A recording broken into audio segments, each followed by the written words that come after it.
different legal frameworks have to be very clear on how they want to deal with insecurity, and it has to be within realistic time frames. If I am supposed to get justice through an institution that will take forever to administer the same justice, it makes sense to get justice through other means that are cheaper, more real in time, and you can see practical reward. Recently, the president appeared on a paid-up advert showing us how the cameras are coming and security is going to be good. Then after 1 week, he buys an armored vehicle. And he told us, usalama unaanza na mimi.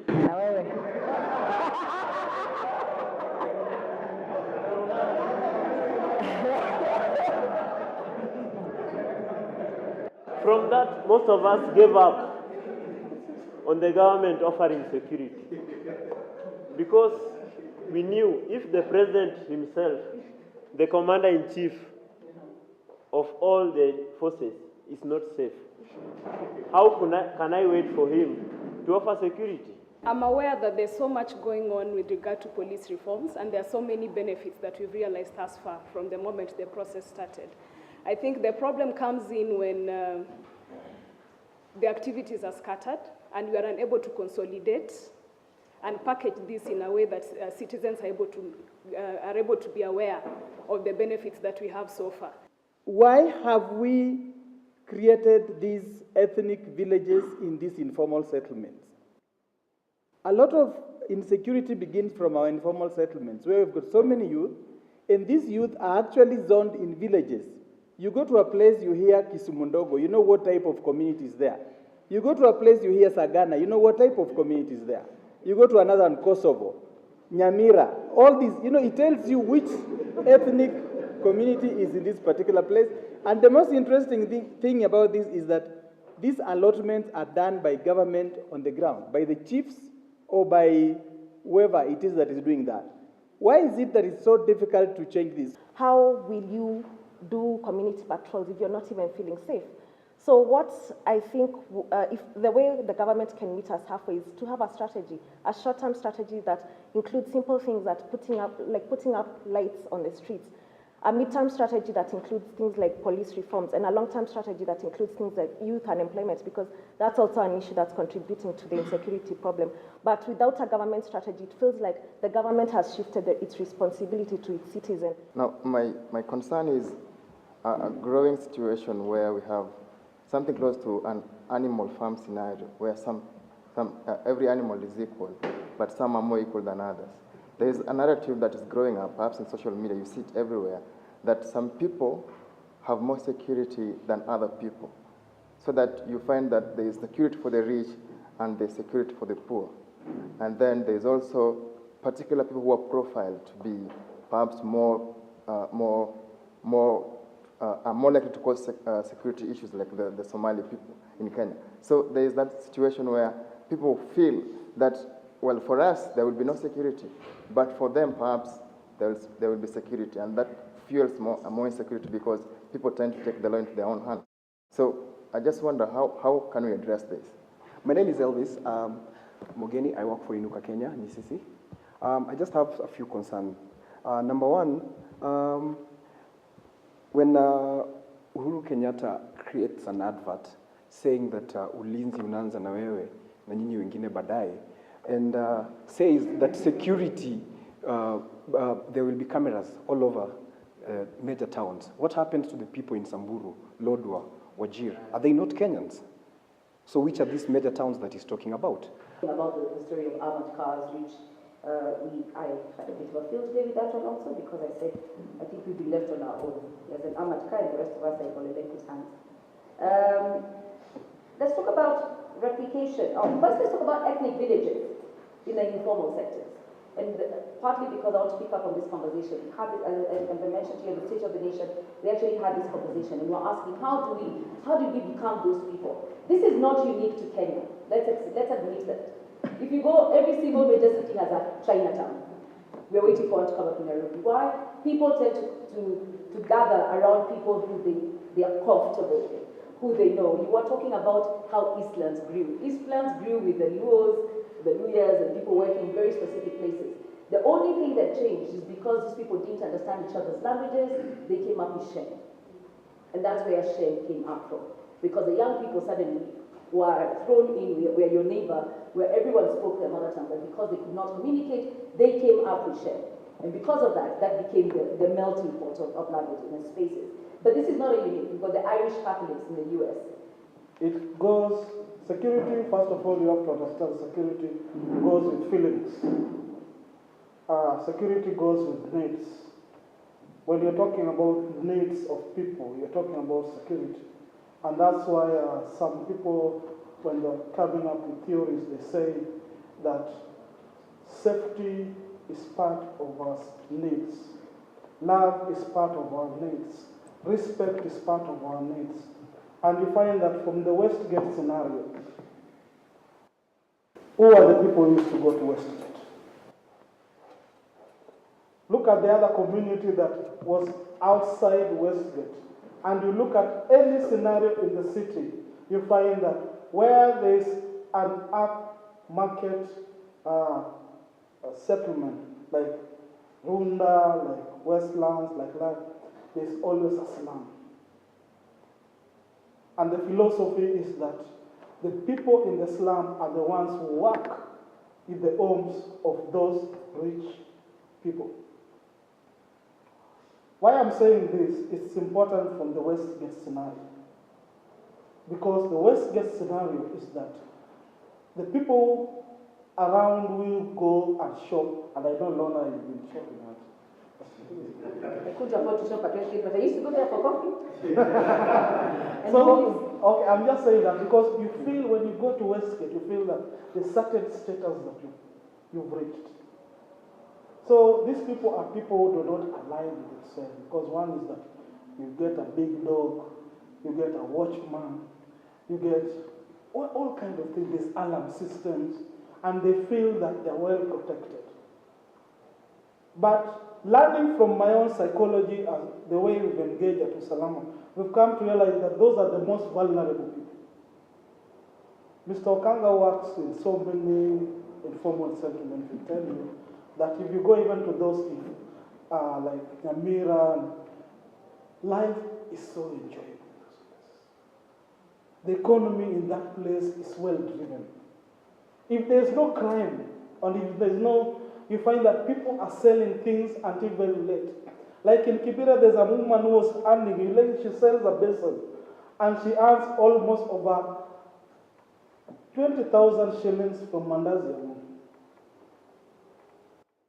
So what you're saying is that what we learned from Westgate is that when we put Kenyans and start secluding Kenyans like apartheid, where you have to shop in this kind of place, where if I go to Kawangware, I feel that I'm dirty.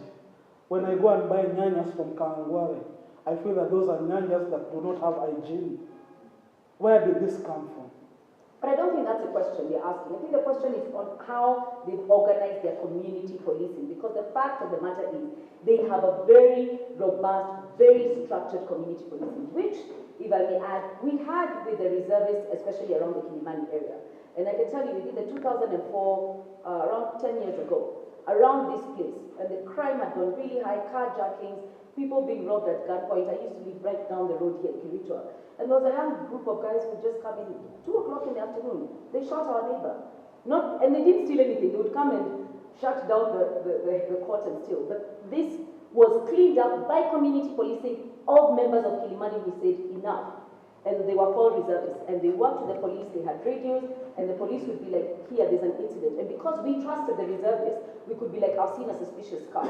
They cleaned up the area. So I'm not talking about the seclusion and the high fences, because Westgate, the drivers who you're saying from Kawangware died in that Westgate. The people who worked at Nakumat do not live in Runda.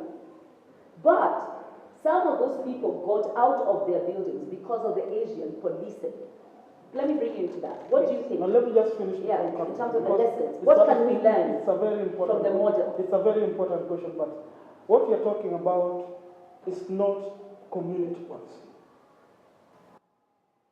Because community policy is a relationship between the community who interact on a day-to-day basis with the police. I think our time is up, and that's a segue to do it, but I'm going to give you all a minute and a half to do what I call your parting shot, to summarize what it is and any information that you'd like to give to our participants. I think on what Sandra was just saying, and I think this is a very excellent group, and I like this kind of discussions because they make us understand more.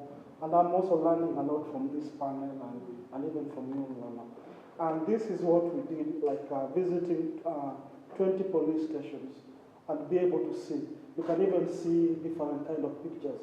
Like when you're talking about cohesion, where police office, the thing of, you see that thing of, what is it called? The reporting desk. Oh, the power. The power thing. The power cable. The power cable. Then there's the other round thing. This is the reporting desk. And that is what you have. It's a leftover. And that's what you have as a police station. It's called? Recycling. Yeah. Would be very proud. And I couldn't describe it, but what I'm saying that reading this will also help you to understand how important and our police station look like. It will also understand how to engage with police officers, because you're talking about from Baragoi all the way to Mombasa, all the way to Busia. Those are what you're talking about. Where can we access this document for those? From Usalama Forum, and I'll also... Is it online? It's also online. It's online? What is the website?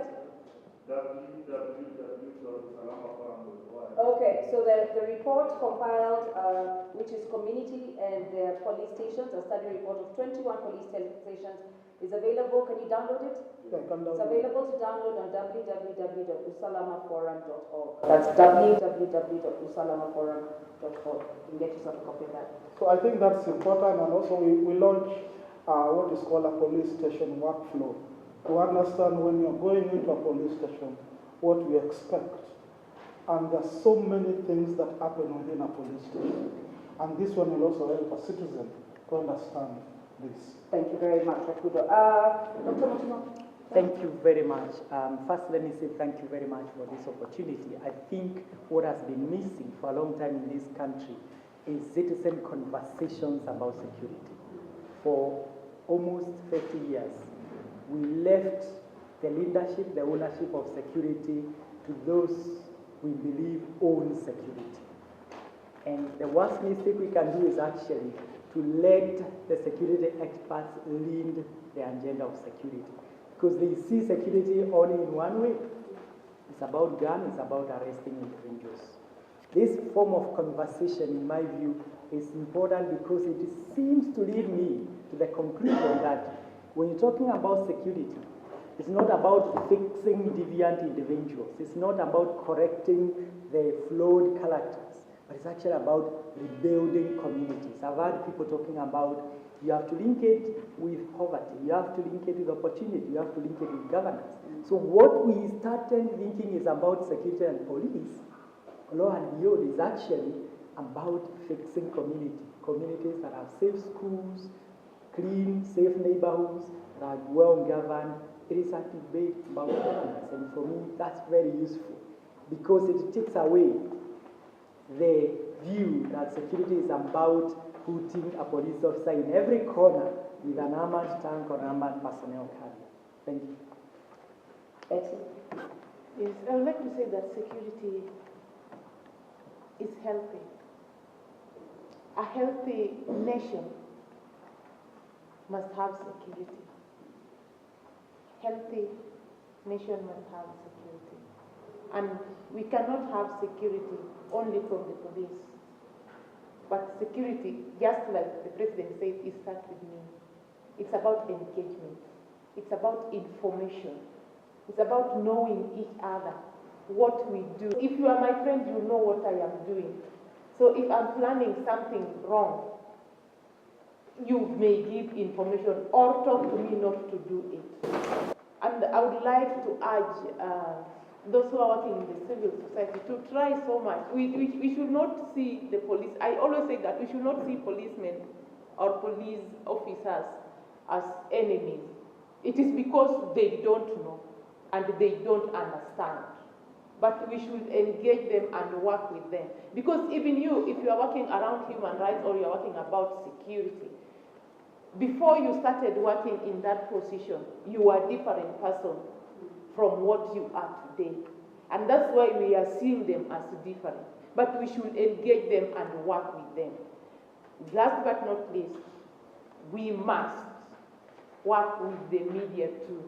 It's the media who can bring this country down, or it is the media who can also build this country through security or insecurity. Thank you.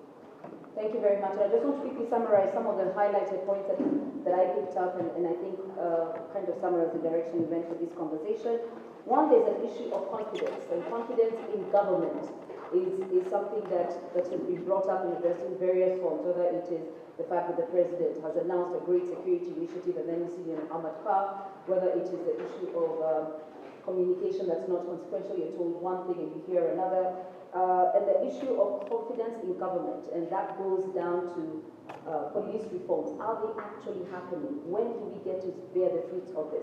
Are we seeing it? I think this part of failure comes from a communication failure. There's a phrase that the biggest challenge about communication is the assumption that it has happened. So the government is talking a lot, but is the message actually getting through? Do we believe them? Is it believable? Do we trust that they will deliver? If I could ask by a show of hands, how many of you who are in Nairobi, if you're in Nairobi, did not go to work on Monday or cut your day short because of fear of insecurity? Raise your hand. How many of you were 100% confident that there would be no skirmishes? Raise your hand. Okay. And how many of you actually believe the government is in control of the Tana and Peketoni situation? Raise your hands. How many of you believe that the government is not in control of the Tana and Peketoni saga right now? Raise your hands. Confidence. This is not about a Jubilee government, it's about a Kenyan government. We do not have confidence in our government to deliver on the promises that they're saying they're doing. And that I'm really sad that the government is focused on making, because this is the feedback that they need to be able to get. So that is one. Two, and I think this is a very critical point that we tend to overlook, and I'm very glad Dr. Sherry, you brought this up. And environmental design. Nairobi was known as Nairobi for so long. All it took to change our perception for a while was light up the city. And when we lit up places like Uhuru Park, when we lit up the slums, you see the level, just the perception that I can see you, you can see me. There's a sense of, okay, I feel a lot safer. So when we look at some of the things Machakos County has done, and you see what the park has done, and you see what Dr. Alfred Mutua has done, when you talk about forget the vehicles, all he's done is made it bright. You know? And there's a traditional saying that says, this is a traditional Kikuyu saying when the white man came, that he said that God is bigger than electricity. But that is because when they brought electricity, you're like, wow, you know, what has happened?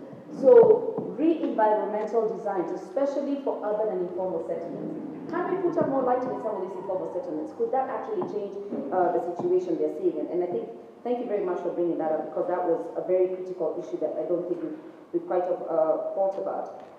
Issue of the public not feeling, us not feeling, citizens not feeling that they can engage, and issues of trust. It's very difficult for you to ask help from somebody you do not trust. And so the issue of police, and thank you, Betty, for those examples you've given of the fact that there are opportunities in through Usalama work. I think I would recommend that you download this particular report, because lack of understanding is one of the key factors that makes us stay in a place of lack of movement. Because if I walk into a police station knowing I'm going to have a bad experience, the possibility is I am going to have a bad experience.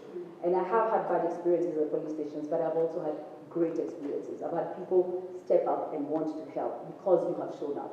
It's also how you engage them. You've not gone to them with an attitude. So as a citizen, what are you doing to engage the person who's supposed to help you at the time of crisis? And finally, dissemination of information goes both ways. It comes from you as a citizen, and that's what I think our responsibility is.